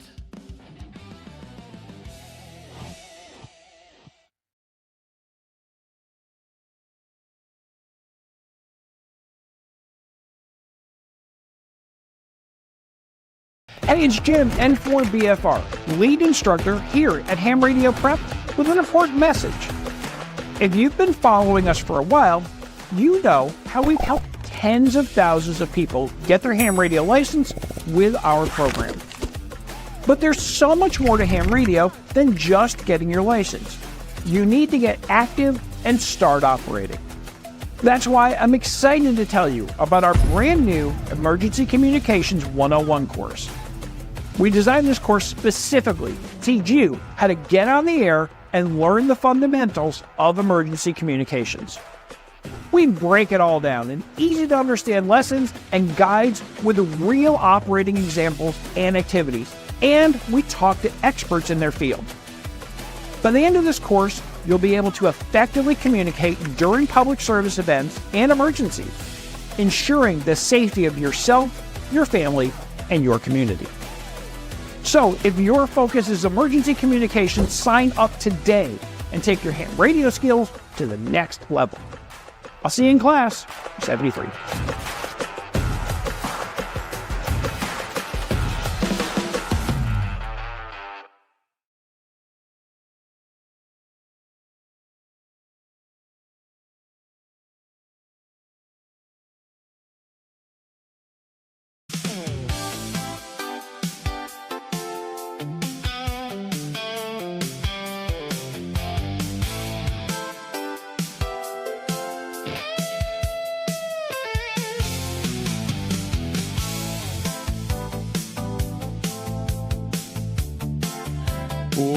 Welcome back, everybody. Great to see y'all still here, still hanging in there, even though you're stuck with me for the fourth half of the show here. I'm Andy at 0APX, having more fun than a human being should be allowed to have here on the World Radio League show on this beautiful, fabulous, and fantastic Monday afternoon in southwestern Missouri, live from the Blue Barn Studios here. And contrary to popular belief, it is actually a blue barn that I am broadcasting live from here.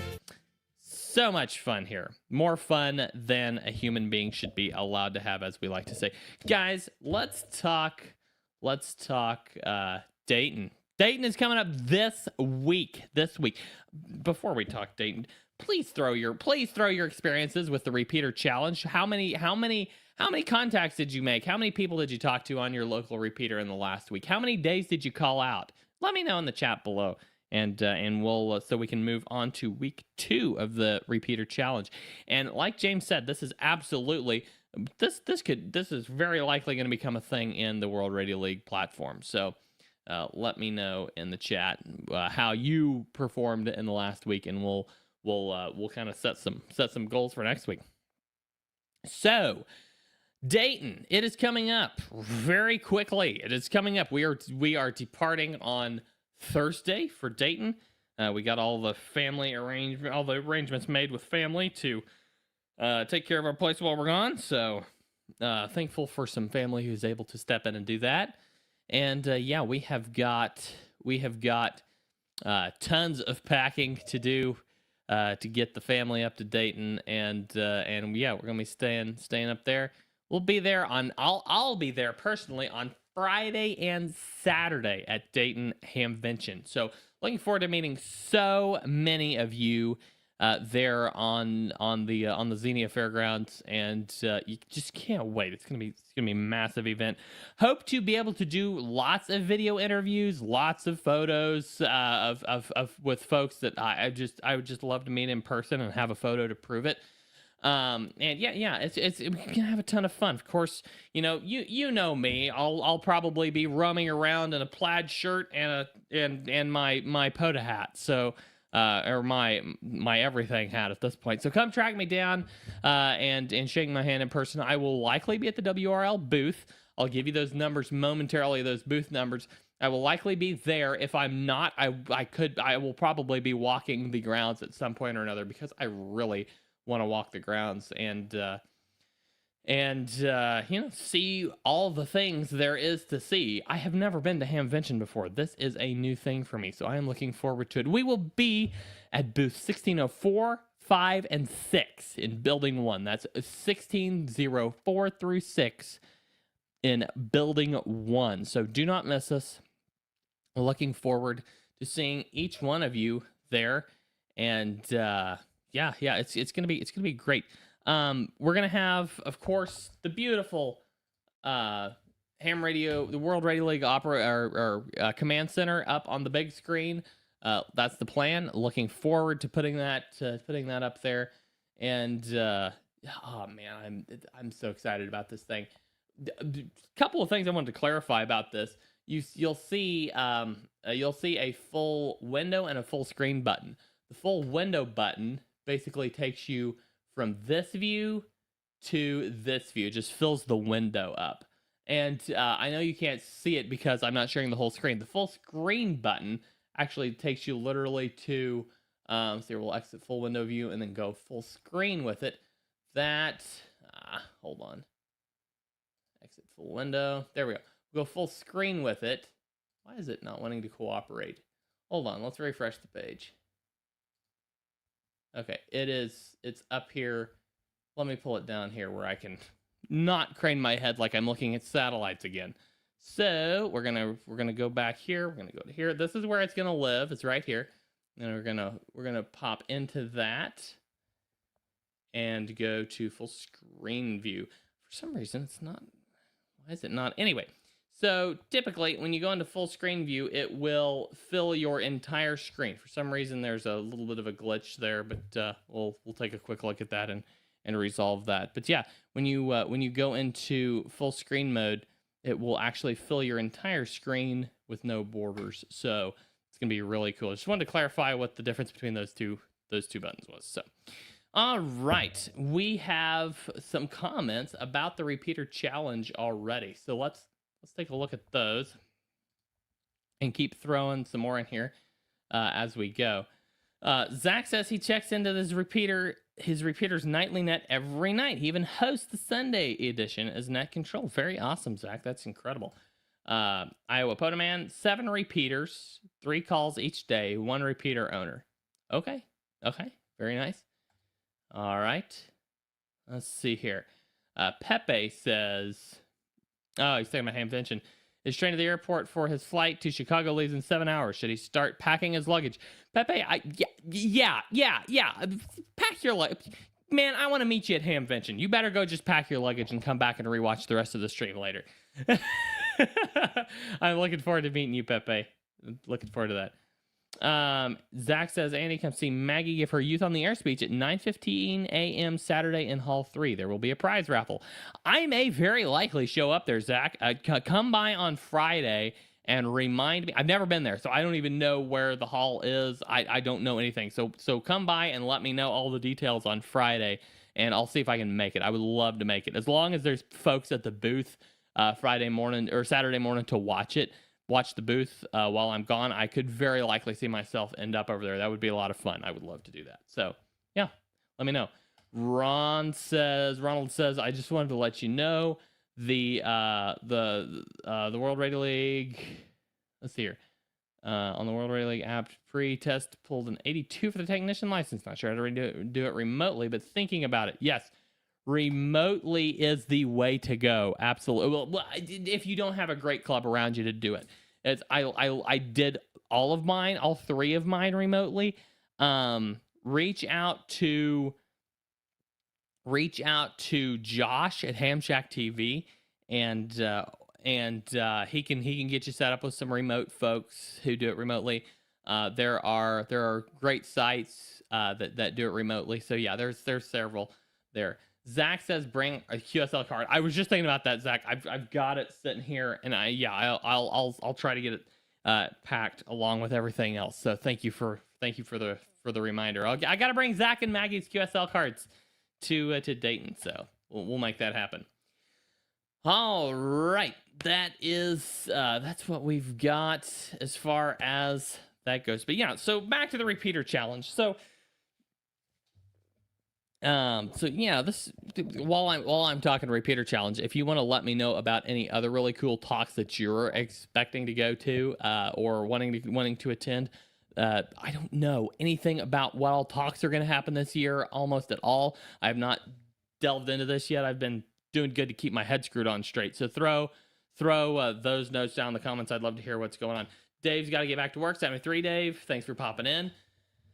Repeaters. So around here, we have a lot of, we've got massive linked repeater systems. I think we've got 15 or 20, close to 20 repeaters on one linked system here in southwestern Missouri, eastern Kansas. Just, the whole area is just covered with just this brilliant repeater system. Dead, almost completely dead, except when there's bad weather going on. There are a few nets here and there, but they're like weekly. Most of the time, the repeaters are not in use. Now, I turned on my radio on Thursday or Friday. I think it was Friday afternoon, and I mean, it was alive. It was really cool. So what I found out was there was a local school that had a ham radio club. And this school, all these kids in this ham radio club, the school radio club, all passed their technician exams, and they were competing to see. This is brilliant. I love this. It just fits so perfectly.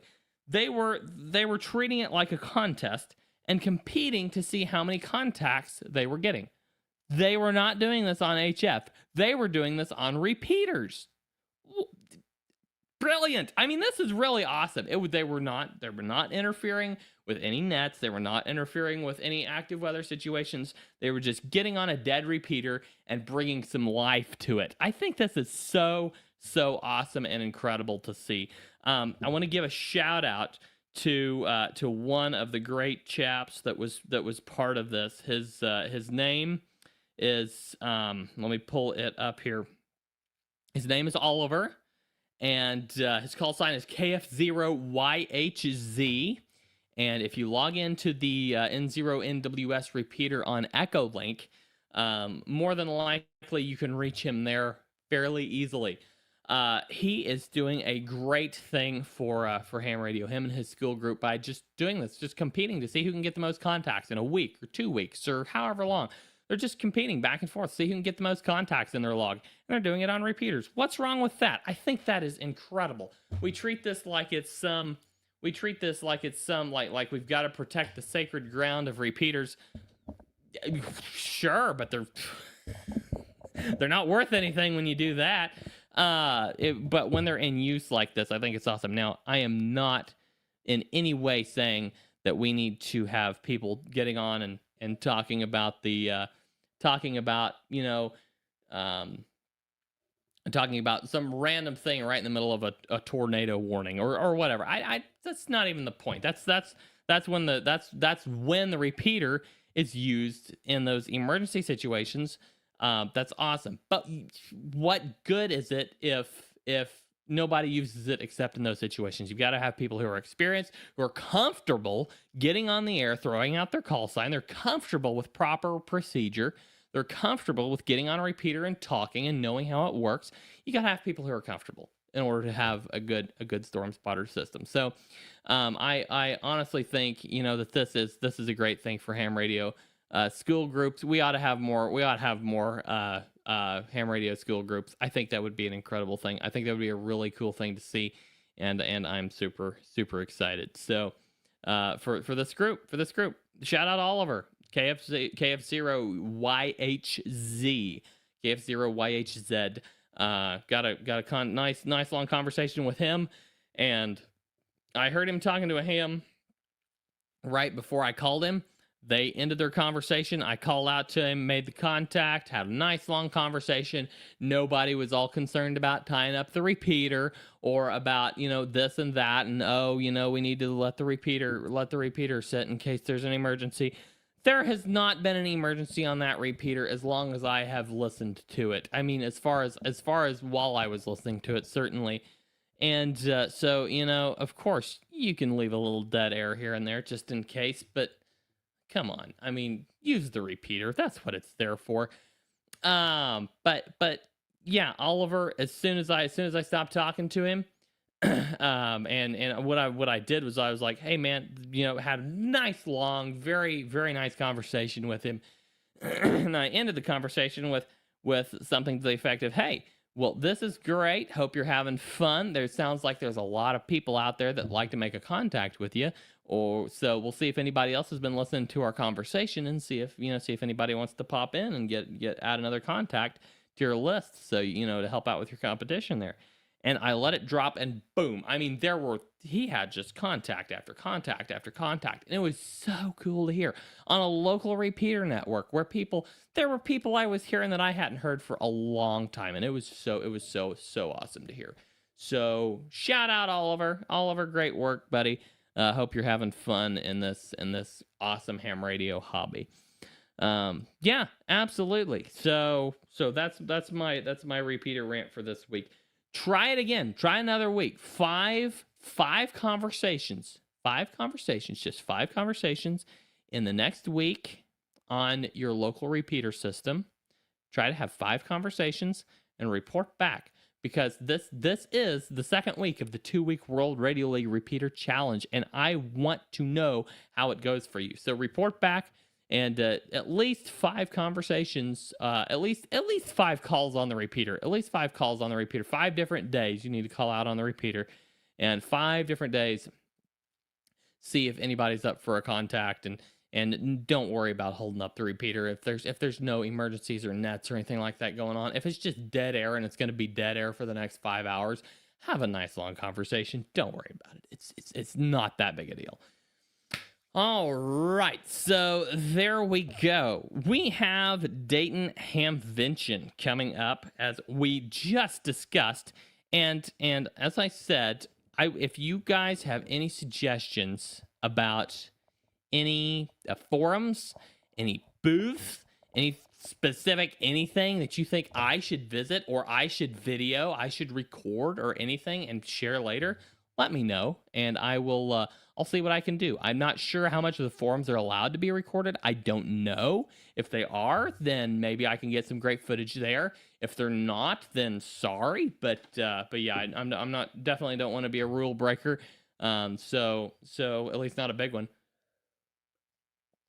So yeah, let me know.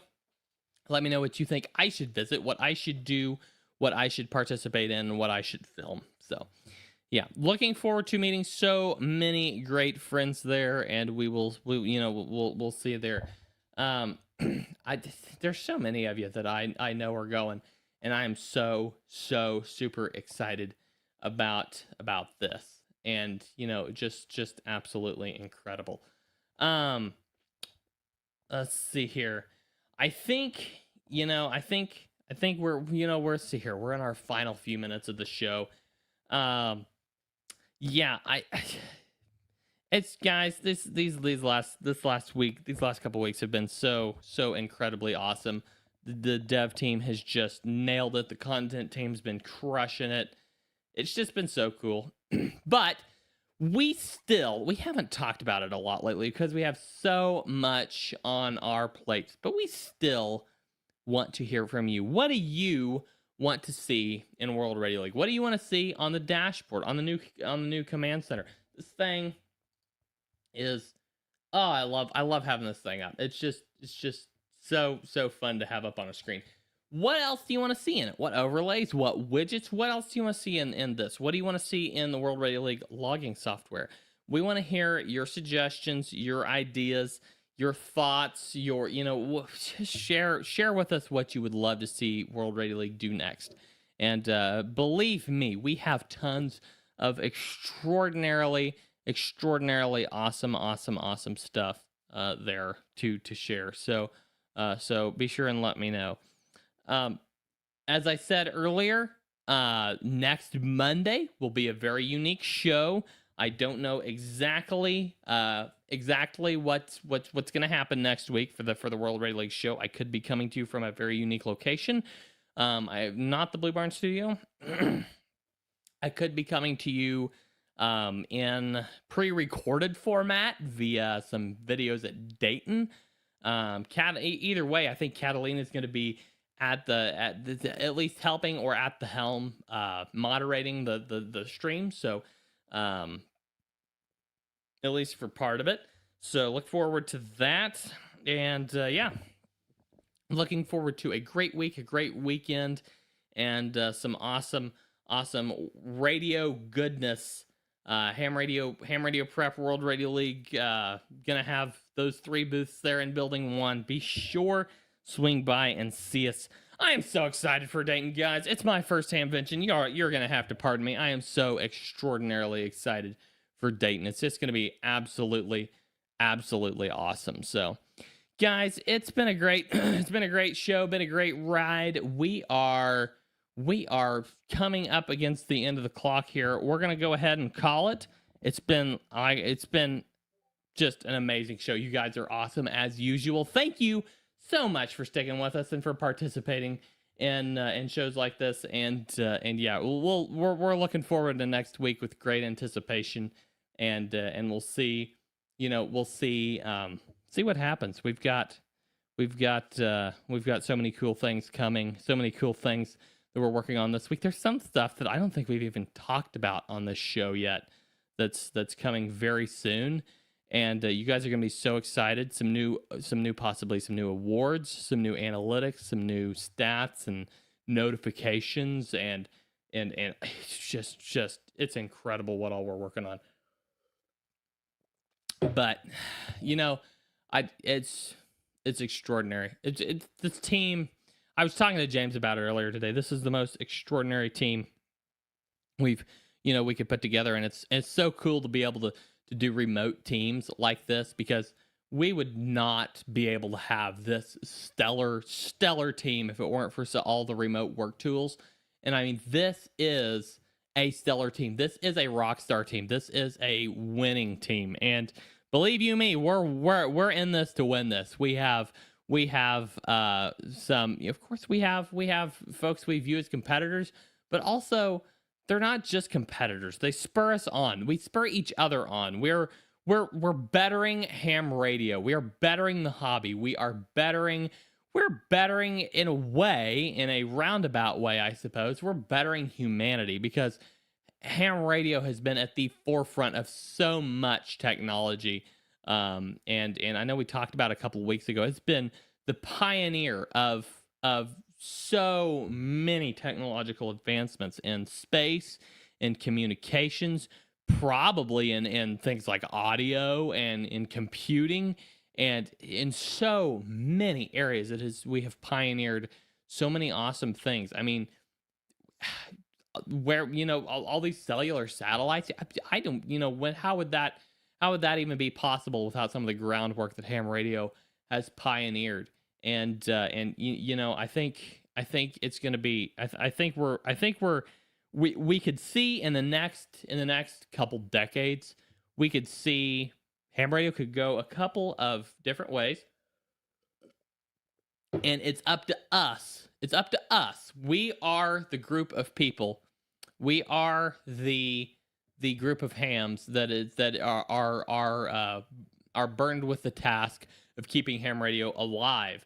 And we've talked about a lot of the ways we do that, and we should do that, and we should continue to do that. And there are so many ways to do that, and I don't think we're taking near enough advantage of those ways of keeping ham radio alive. But it's if people only understood how much of what they rely on, the communication technology that's held in your hand is incredible. But so much of that technology was pioneered by ham radio, and I don't know if people fully understand, the the full import of that and how fast things were able to advance because of just experimenters like me and you, and and so many in our hobby.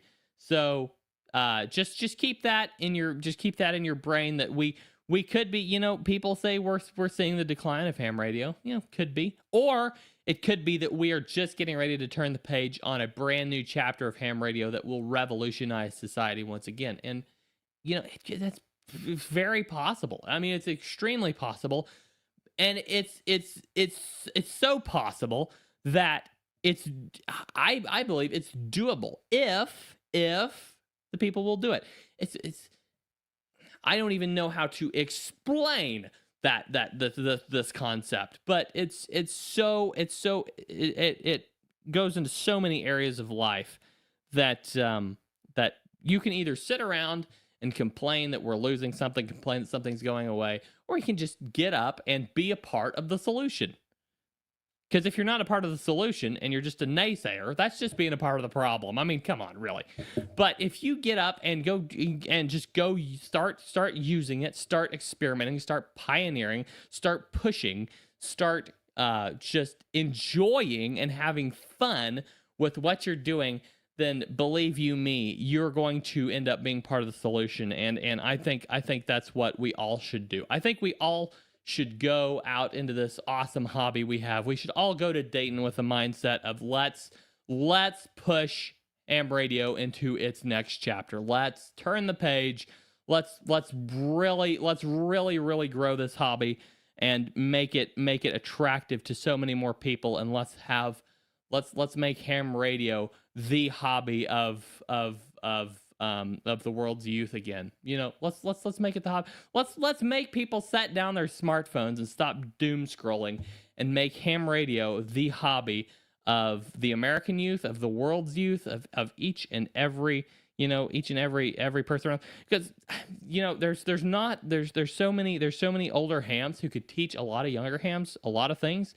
And there's also a lot of younger hams who would just love to come in and get their hands dirty and dig around and learn stuff on their own too. It's all part of the hobby. So let's enjoy it. Guys, we are up at the end of the show. Thank you all so much for sticking with me. It's been a great show, been a great ride, and I'm looking forward to Dayton. We're gonna have a lot of fun, guys. So this is the beginning of something great. This is the beginning of something incredible. So I'll see you guys at Dayton, and maybe we'll go live, maybe we won't. Maybe we'll go live next Monday, maybe we won't. But expect a World Radio League show next Monday, regardless. Guys, have a fantastic rest of your day, rest of your Monday. And we'll catch y'all next week. I'm Andy, N0APX, your host here on the World Radio League show, saying 73 and did it.